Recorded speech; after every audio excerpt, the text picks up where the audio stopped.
आम जो जनता है वो भक्ति भावना से कुंभ में गई और उसने भक्ति भाव से कुंभ में स्नान, गंगा जी में स्नान किया।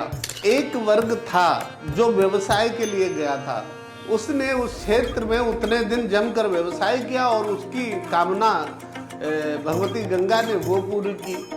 एक वर्ग था जो सत्ता का लाभ लेने के लिए कुंभ में सेवा भावना से जुड़ गया, उसे सत्ता का लाभ मिला। सत्ता पक्ष का विरोध करते करते वे सीमाएं लांघी हैं जो नहीं लांघनी चाहिए थी, क्योंकि सत्ता पक्ष का उसने विरोध किया। इस चक्कर में कुंभ का विरोध करने लगा, गंगा जी का विरोध करने लगा, गंगा स्नान का विरोध करने लगा और गंगा के जल में दुर्गुण निकालने लगा। राजनेता के द्वारा मैंने सुना कि उन्होंने कहा जिनके पाप ही नहीं थे वो नहाने नहीं गए। ऐसा नहीं था, उनके ऊपर पापों का प्राबल्य रहा, पापों ने उन्हें रोक लिया गंगा नहाने जाने से। कुंभ की महिमा इतनी बड़ी है कि वो लोग जो ढेले फेंक रहे हैं वो कुंभ के शीर्ष तक जा नहीं सकते। नमस्कार, मैं हूं संजय पांडे और आप देख रहे हैं नेशनल खबर का धर्म चैनल। पिछले 1.5 महीने से ज़्यादा जो हमारा कुंभ चलता रहा है, भारत की संस्कृति का अलग ही पहचान बनी और विश्व में रिकॉर्ड भी कायम हो गया। इतने सारे लोगों की एक जगह पर भीड़ एकत्रित होने का रिकॉर्ड भी बना और इतनी बड़ी संख्या में गंगा में यानी कि संगम में डुबकी लगाने का भी रिकॉर्ड बन चुका है। लेकिन रिकॉर्ड ही नहीं बना, इसमें बहुत से लोग भी रिकॉर्ड बनाने के लिए आ गए। जिस तरह इसमें देखा गया कि एक तरफ तो हमारे सनातन धर्म की और कुंभ की विश्व प्रख्यात हुआ, उसकी गरिमा बताई गई, लोगों ने बखान किया, हिंदू धर्म की बातें हुई, सनातन धर्म की बातें हुई। लेकिन एक तरफ एक ऐसा भी गुट रहा जिन्होंने उसकी छवि को खराब करने का काम किया और लगातार लगे रहे, चाहे विपक्ष हो चाहे और भी कुछ लोग शरारती तत्व उसमें बीच में रहे हैं, कुछ मीडिया वाले भी रहे हैं, कुछ डिजिटल जिसको हम बोलते हैं वो भी रहे। किसी ने जाम को लेकर बात किया, किसी ने भगदड़ की बात की, किसी ने गंगा में फैली गंदगी की बात की, किसी ने कहा कि गंगा का पानी मैला हो चुका है, वहाँ नहाएंगे तो बीमारियाँ हो जाएंगी। तो ये क्या रणनीति थी कि क्या था, इस पर आज हम जानेंगे और मेरे साथ मौजूद हैं जाने माने ज्योतिषाचार्य डॉक्टर शेष नारायण वाजपेयी जी, जो कि पीएचडी हैं और बीएचयू से इन्होंने पीएचडी किया है और काफ़ी प्रख्यात है। ट्रांसफर टीवी चैनल पर आपने देखा ही होगा, तो उनका हम स्वागत करते हैं। आपका बहुत बहुत नमस्कार। जिस तरह हमने बातचीत की और आपने सुना ही होगा कि ये कुंभ का मामला क्या है और इस तरह के क्या क्यों इस तरह लोग कर रहे हैं। संजय जी, स्थिति ये है कि कुंभ का एक स्वरूप तो धार्मिक था, जिसमें सभी लोग धर्म भावना से जुड़े थे। साधु संत या आम जो जनता है वो भक्ति भावना से कुंभ में गई और उसने भक्ति भाव से कुंभ में स्नान, गंगा जी में स्नान किया और उस समय का लाभ उठाया, पुण्य अर्जन किया। एक वर्ग था जो व्यवसाय के लिए गया था, उसने उस क्षेत्र में उतने दिन जमकर व्यवसाय किया और उसकी कामना भगवती गंगा ने वो पूरी की। एक वर्ग था जो सत्ता का लाभ लेने के लिए कुंभ में सेवा भावना से जुड़ गया, उसे सत्ता का लाभ मिला और ये कोई गलत नहीं है। अगर किसी पार्टी के लोग कुंभ का प्रचार करें और वहाँ जाकर गंगा स्नान करें, वहाँ व्यवस्था देखें, आखिर सरकार होती ही इसीलिए है और यदि इस काम को सफलतापूर्वक सरकार करे तो निस्संदेह उसे इसका श्रेय मिलना चाहिए, इसमें किसी को आपत्ति भी नहीं होना चाहिए। लेकिन एक दूसरा वर्ग था जो सत्ता की दृष्टि से देखा जाए तो विपक्ष कहा जा सकता है उसे, उसने सत्ता पक्ष का विरोध करते करते वे सीमाएं लांघी हैं जो नहीं लांघनी चाहिए थी, क्योंकि सत्ता पक्ष का उसने विरोध किया। इस चक्कर में कुंभ का विरोध करने लगा, इस चक्कर में गंगा जी का विरोध करने लगा, गंगा स्नान का विरोध करने लगा और गंगा के जल में दुर्गुण निकालने लगा। ये सीमा का अतिक्रमण उसे नहीं करना चाहिए था, क्योंकि अगर वो वोट लोभ से भी करना चाहता है तो उन्हें भी ईश्वर सद्बुद्धि दे, वो जाते और किसी एक क्षेत्र में अपने कार्यकर्ताओं को लगाकर सेवा भावना के साथ जुड़ते और सहयोग करते, उसका श्रेय गंगा मैया उन्हें भी देती। लेकिन उन्होंने सोचा कि कुंभ का अगर हम विरोध करेंगे, कुंभ में यदि हम दुर्व्यवस्था फैलाए जाने को प्रोत्साहित करेंगे या प्रचारित करेंगे तो हमारा ज़्यादा श्रेय हमें मिलेगा, हमारा नाम बढ़ेगा, प्रसिद्धि होगी, लेकिन इससे नुकसान हुआ है निस्संदेह। उन्हें सुधरना चाहिए। हम लोग बचपन में बनारस में जब पढ़ते थे तो जिस दिन ज़्यादा सर्दी हो और गंगा स्नान करने जाएं तो डर लगे आज सर्दी, तो गुरुजी लोग कहते थे देखो जब गंगा जी स्नान करने चलो ना तो रुदंती पापा निलुठंति तानी, तो जो हमारे पाप हैं वो रोने लगते हैं कि भाई अब मत नहाओ, क्योंकि वो जानते हैं यदि हम नहाने जाएंगे तो हमें छोड़ना पड़ेगा, यदि ये नहाने जाएंगे तो पाप रोने लगते हैं और वो हर संभव प्रयास करते हैं कि नहाने ना जाएं। तो एक आध राजनेता के द्वारा मैंने सुना कि उन्होंने कहा जिनके पाप ही नहीं थे वो नहाने नहीं गए। ऐसा नहीं था, उनके ऊपर पापों का प्राबल्य रहा, पापों ने उन्हें रोक लिया गंगा नहाने जाने से। अगर उन्होंने नहाया होता तो भगवती कृपा करती, उनका बौद्धिक प्रक्षालन होता और वो भी कुंभ के महत्व को समझ पाते। कुंभ का महत्व साधारण नहीं है, ये असाधारण है और इसे सरकार निर्धारित नहीं कर सकती, समाज नहीं कर सकता। इतना बड़ा विश्व में भक्तों का मेला नहीं देखा गया, ये केवल मेला नहीं है, भक्तों का। इसी में अभी योगी जी का बयान भी आया कि गंगा जी को, कुंभ को जिसने जिस तरीके से देखा उसको वही दिखा जी। कह रहे सुअर जो थे वो एक शब्द इस्तेमाल किया उन्होंने कि उनको गंदगी दिखी जी, और जो भक्त थे उनको सफाई और आस्था दिखी, जो जैसा था उसको वही चीज़ वहाँ दिखाई पड़ा। लेकिन इसमें बहुत से ऐसे विपक्ष के जो नेता हैं उन्होंने बोला कि जो 144 साल बाद जो आया है ये, उस पर भी सवाल खड़े किए, ये झूठा है, कोई रिकॉर्ड ही नहीं, किससे पहले कब हुआ था, तो उस पर क्या कहेंगे? संजय जी, निस्संदेह 144 साल वाली बात जो है इसका शास्त्रीय आधार नहीं है, शास्त्र में इसका वर्णन कहीं नहीं है। लेकिन मैं ये मानता हूँ कुंभ तो है, 144 साल बाद हो या कुछ, देखिए 144 वर्ष की चर्चा इसलिए नहीं कह सकते कि कुंभ के विषय में एक ही बात कही गई है, और वो बात है कि अगर बृहस्पति वृष राशि में हो और सूर्य मकर राशि में हो तो कुंभ लगता है। यही एकमात्र शास्त्रीय लक्षण है, इसके अलावा दूसरा कोई लक्षण तो है नहीं। तो 144 साल की इसमें कोई ऐसी गुंजाइश नहीं कि कहा जाए कि नहीं 144 साल बाद आया। लेकिन अगर किसी ने कुंभ की प्रशंसा में इस प्रकार की बात कह ही दी कि समाज ताकि ज़्यादा से ज़्यादा आकर्षित हो और गंगा स्नान का लाभ ले, तो संजय जी हमारे शास्त्रों में एक शब्द और है, फलश्रुति। फलश्रुति का अर्थ यह है कि जैसे सत्यनारायण कथा व्रत आदमी सुनता है, उसके बाद एक अध्याय फलश्रुति का होता है कि ऐसा करने से ये लाभ होता है, ऐसा करने से वो लाभ होता है। इसके कोई प्रमाण थोड़ा होते हैं, ऐसे ही भागवत का है। तो इसी प्रकार से 144 साल की बात को फलश्रुति मान लिया जाना चाहिए कि कुंभ की प्रशंसा में ये प्रसन्नता के उद्गार है, इसलिए इसको अशास्त्रीय भी नहीं कहा जा सकता। ये तो प्रमाणित है, सनातन धर्मावलंबियों के लिए अच्छी बात है। अच्छा, जो भक्ति भाव से जुड़े थे उनको इससे कोई आपत्ति नहीं, और जो अभक्ति भाव से जुड़े थे उन्हें इससे लेना देना क्या। तो इसमें इस बार का कुंभ बहुत ही अलग था, बहुत नई नई पर्सनालिटीज़ भी उभर के आई, निकल के आई इसमें। और इसमें तो बहुत से बाबा आपने देखे होंगे जिन्होंने पहली बार वहाँ पर आए, कोई कौन से IIT बाबा आए, कोई क्या आया, उनको भी मीडिया ने बहुत प्रमोट किया सबको।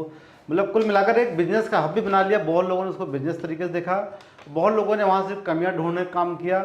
तो इसमें जो लोग आपका जिस तरह आपने कहा जिनको पाप जिनका बहुत ज़्यादा था उनको उनके पाप ने रोक दिया, वो नहीं पहुँच पाए जी। लेकिन सभी लोग तो नहीं हो सकते हैं, क्योंकि मैं भी नहीं जा पाया हूँ, तो बहुत से लोग तो इसमें नहीं जा पाए। संजय जी अच्छा किया आपने ये बात कही। जो नहीं जा पाए वो मानसिक दृष्टि से तो आस्था रखते हैं ना उसके प्रति, लेकिन यदि किसी ने दुराग्रहवश जाना नहीं स्वीकार किया या उसके विषय में कीचड़ उछाला, बात वहां गलत है। बहुत लोग ऐसे हैं, आपको प्रसंगात बोलूं, झरोखर में, यहाँ बुंदेलखंड में एक झरोखर है, वहाँ एक महात्मा थे जो अपने घर में रजाई ओढ़ के सर्दी गर्मी हमेशा लेटते थे। और जो कोई त्योहार हो तो वहां कहते थे आज बिठूर में बहुत भीड़ थी गंगा स्नान की। कोई पूछे आप तो सुबह से लेटे, आपको कैसे पता? कहे मैं गया था। अगर कोई फिर पूछे तो पैर निकाल के दिखा देते थे, उनके पैर में गंगा जी की बालू लगी होती थी। तो इसलिए वो गए नहीं, लेकिन मानसिक रूप से वो गंगा नहाए और वो इतने बड़े साधक थे कि उनके पैर में बालू भी लगी।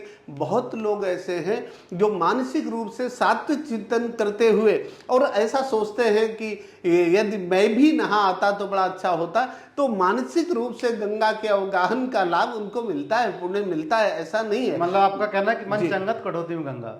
बिल्कुल बिल्कुल।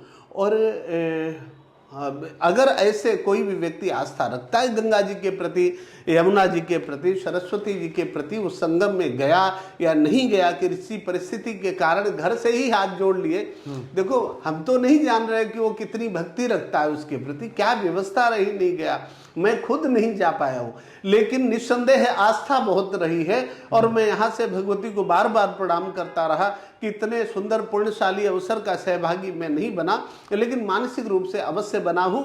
बहुत बड़ी आस्था है। और वर्तमान में हमारे जो प्रशासक हैं, चाहे केंद्रीय प्रधानमंत्री जी हो, चाहे प्रांतीय हो, मैं उनकी भी बहुत सराहना करता हूँ, क्योंकि भारत में पहली बार इस प्रकार का वातावरण बना है जब सत्ता के शीर्ष पर बैठे व्यक्तियों को अपने को हिंदू कहने में शर्म न लगती हो। ये सौभाग्य हम लोगों को पहली बार मिला है। पूरा सनातन धर्म एक जगह जी बिल्कुल। उन्होंने बोर्ड की परवाह ना करते हुए स्वीकार ही नहीं किया, कई बार गंगा स्नान किए और उसके लिए जितना अच्छा से अच्छा कुछ किया जा सकता था वो उन्होंने किया। धर्म भावना से जुड़े होने के कारण, धार्मिक क्षेत्र से जुड़े होने के कारण हम उन लोगों के प्रति शुभकामना व्यक्त करते हुए भगवती से प्रार्थना करते हैं कि ऐसे सात्विक आचरण वाले शासकों को भगवती दीर्घायुष्य दे और सद्बुद्धि प्रदान करती रहे, ताकि वो सनातन धर्म की इसी प्रकार से सेवा करते रहे।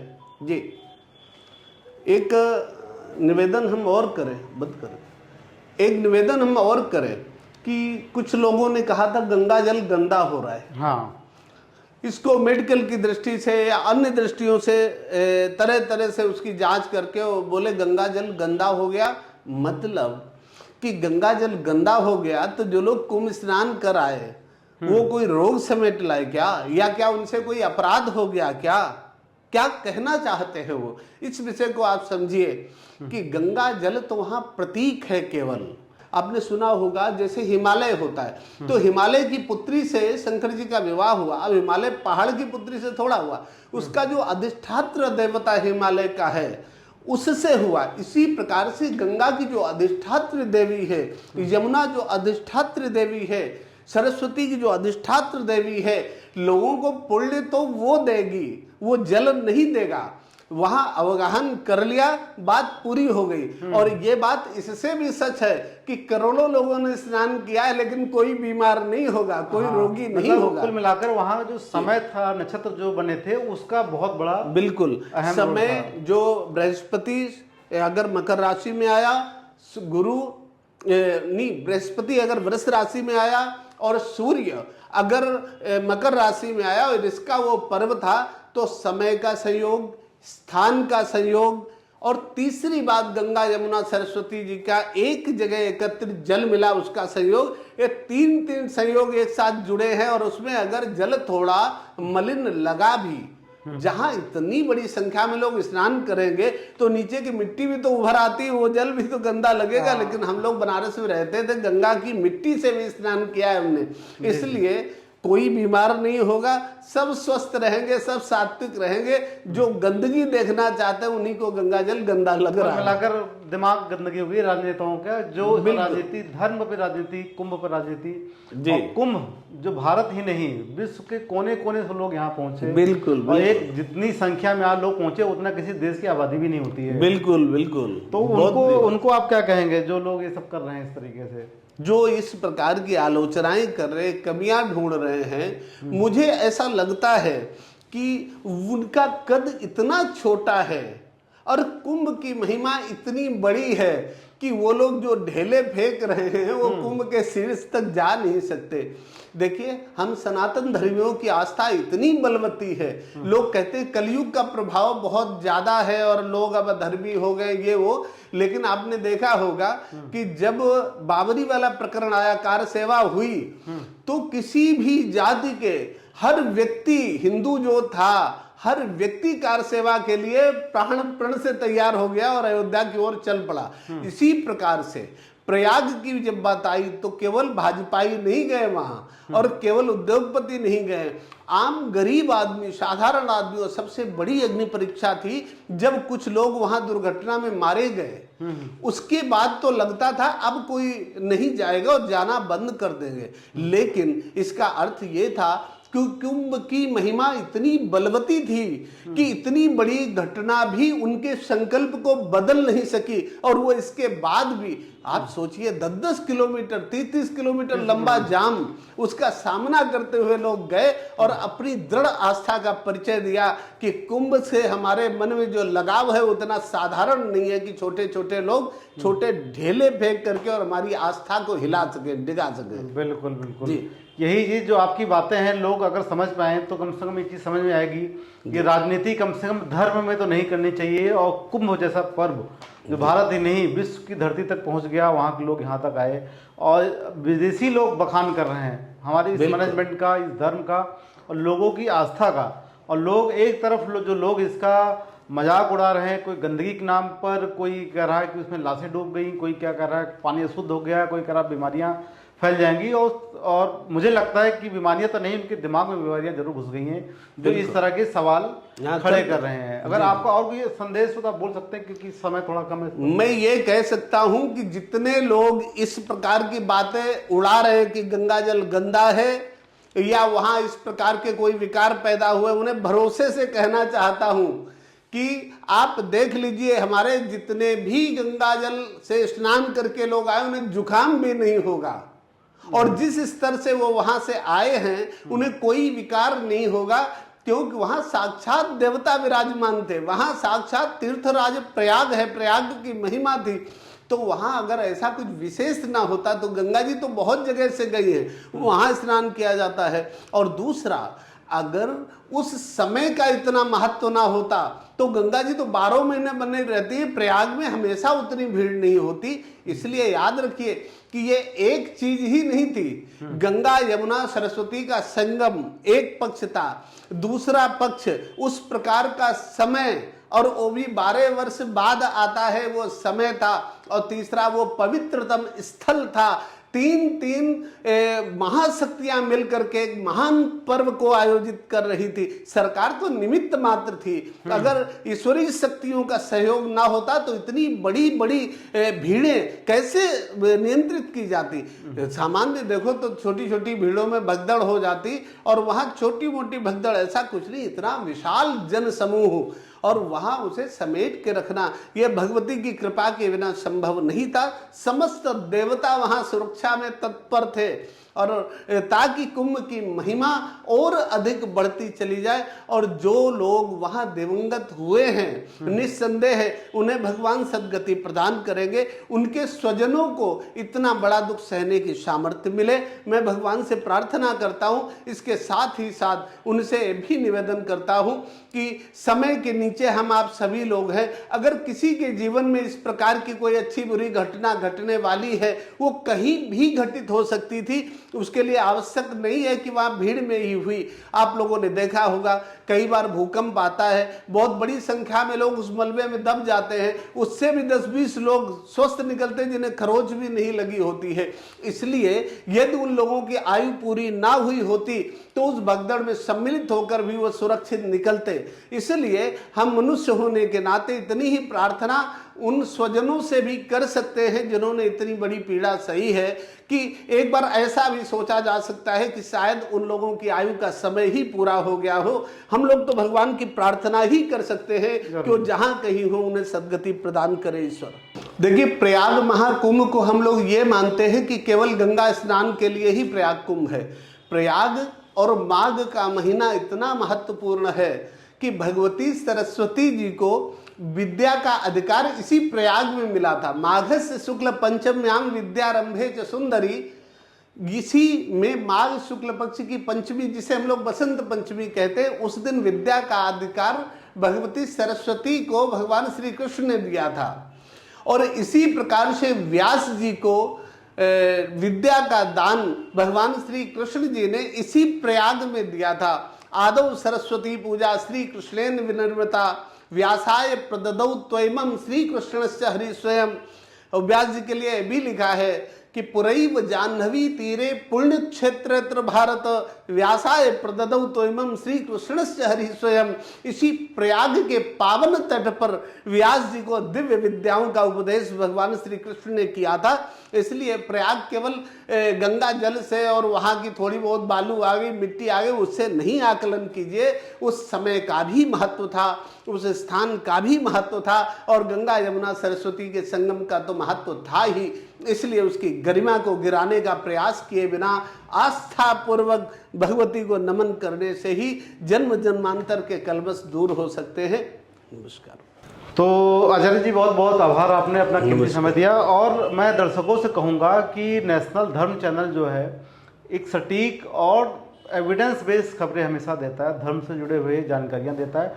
और सभी से मेरा निवेदन है कि इस तरह फर्जी लोगों के झांसे बिल्कुल भी ना आए, जो कुंभ की गरिमा घटाने काम कर रहे थे और उसके बारे में ऊट पटांग की बातें, कोई क्या बोल रहा है कोई क्या बोल रहा है, उसको ना बोल कर आप सटीक खबरें और जो ऑथेंटिक खबरें हैं, जो जांची परखी हैं, जो छन कर आप तक पहुंचती हैं, वो सिर्फ नेशनल धर्म चैनल है। हम यहाँ कोई बहकावे वाली बातें नहीं करते, कोई फेक खबर नहीं चलाते, जो और ऑथेंटिक एक विशेषज्ञों से ही आप तक जानकारियाँ पहुँचाते हैं। अगर आपकी कोई राय है तो वो भी हमें भेजिए, अगले एपिसोड में आपकी राय को हम लेंगे। और साथ ही हमारी इस चैनल को लगातार आप देखते रहिए। धन्यवाद।